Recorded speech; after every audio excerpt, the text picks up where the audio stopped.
Welcome! In this video, we'll share essential maintenance tips to help you maximize your air compressor's performance and lifespan.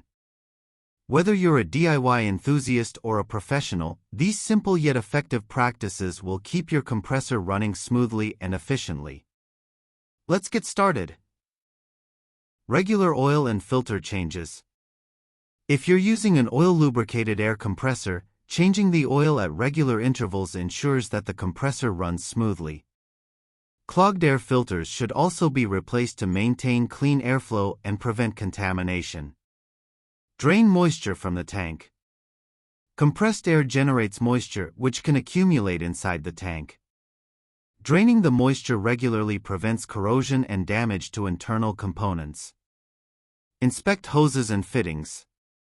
Check for any leaks, cracks, or wear on air hoses and fittings. Even minor leaks can cause air pressure loss and reduced efficiency. If you are seeing this video for the first time, kindly subscribe to our channel and turn on the bell icon so you get to be notified whenever new videos drop.